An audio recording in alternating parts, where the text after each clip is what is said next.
آج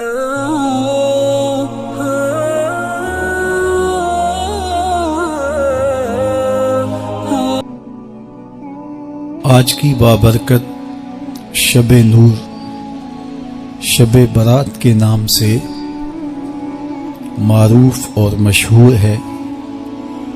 اس بابرکت شب کے دامن میں اتنی برکتیں اور اتنی رحمتیں ہیں کہ اللہ جل شانہ گناہگاروں کو جہنم کی آگ سے آزاد فرما دیتا ہے۔ ام المومنین سیدہ طیبہ طاہرہ سیدہ عائشہ صدیقہ رضی اللہ تعالی عنہا فرماتی ہیں، ایک دن میں دیکھا کہ حضور میرے حجرہ میں نہیں ہیں، تو میں حضور کو تلاش کرنے نکلی۔ جنت البقیع میں آسمان کی طرف سر اٹھائے حضور اللہ سے التجائیں کر رہے تھے۔ مجھے دیکھا تو ارشاد فرمایا، عائشہ کیا تم نے یہ سمجھا کہ اللہ کا رسول تم سے زیادتی کرے گا؟ فرماتی ہیں میں نے عرض کی، یا رسول اللہ صلی اللہ علیہ وسلم، میں یہ سمجھا شاید آپ کسی زوجہ محترمہ کے حجرہ میں تشریف لے گئے ہیں۔ فرمایا آج لیلۃ النصف من شعبان، شعبان کی 15ویں رات ہے، درمیانی شب ہے۔ اس رات کو اللہ تعالی جل شانہ آسمان دنیا پہ نزول اجلال فرماتا ہے اور قبیلہ بنو کلب کی بکریوں کے بالوں سے زیادہ لوگوں کو جہنم کی آگ سے آزاد کر دیتا ہے۔ قبیلہ بنو کلب عرب کا بہت بڑا قبیلہ تھا جو بھیڑ بکریاں پالتے تھے، اور لاکھوں کی تعداد میں ان کی بکریوں اور بھیڑوں کے ریوڑ تھے۔ تو اس قبیلے کی بکریوں کے بالوں سے بھی زیادہ گناہگاروں کو جہنم کی آگ سے آزاد کر دیا جاتا ہے۔ تو یہ وہ بابرکت شب رحمت ہے، شب نور ہے، جس کے دامن میں اتنی برکتیں ہیں کہ کوئی محروم نہیں رہتا۔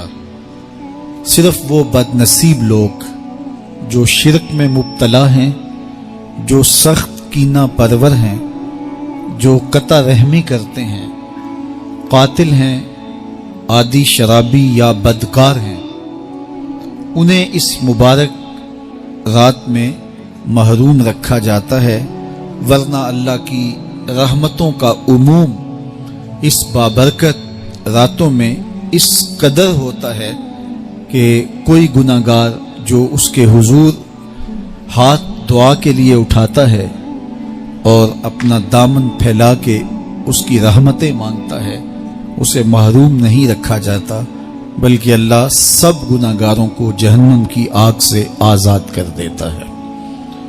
ایک روایت میں آتا ہے کہ اللہ لیلۃ النصف من شعبان، شعبان کی 15ویں رات کو آسمان دنیا پہ اپنی رحمتوں سے جلوہ گر ہوتا ہے اور فرماتا ہے کوئی رزق مانگنے والا، میں اس کی جھولیاں بھر دوں، ہے کوئی مغفرت طلب کرنے والا، میں اس کے گناہ معاف کر دوں، ہے کوئی مجھ سے عافیت مانگنے والا، میں اس کو عافیتوں سے نواز دوں، ہے کوئی فلاں چیز مانگنے والا، ہے کوئی فلاں چیز مانگنے والا۔ اس کی رحمتیں آواز دیتی ہیں، اور یہ آواز غروب آفتاب سے لے کر کے طلوع فجر تک مسلسل بندوں کو دی جاتی ہے، اور بندے اس کے حضور اگر دستے طلب دراز کریں، اپنی جھولی پھیلائیں، تو اللہ تعالیٰ ان کو ان کے مانگنے سے بھی زیادہ عطا فرماتا ہے۔ اس امت کو اللہ تعالیٰ نے اس طرح کی راتیں دے کر کے مغفرت، بخشش، غفران اور رحمتوں کی فراوانی نصیب کی ہے۔ میرے حضور نے ارشاد فرمایا، ایک شخص صبح سے لے کے ظہر تک مزدوری کرتا ہے، اس کو ایک قیراط ملتا ہے۔ ایک ظہر سے لے کر عصر تک مزدوری کرتا ہے، اس کا وقت تھوڑا ہے لیکن اس کو بھی ایک قیراط ملتا ہے۔ اور تیسرا شخص عصر سے لے کر مغرب تک مزدوری کرتا ہے، اس کو 2 قیراط ملتے ہیں۔ جبکہ اس کا وقت دونوں سے کم ہے۔ فرمایا پہلی مثال یہود کی ہے، دوسری مثال نصارہ کی ہے، اور تیسری مثال میری امت کی ہے کہ اس کو تھوڑے عمل پر زیادہ ثواب دیا جاتا ہے۔ تو یہود اور نصارہ نے اس پہ برا منایا تو حضور علیہ السلام نے فرمایا کہ اللہ نے ان کے اجر میں تو کمی نہیں کی، لیکن مسلمانوں کو زیادہ اجر دے دیا، تو یہ اس کی کرم نوازی ہے۔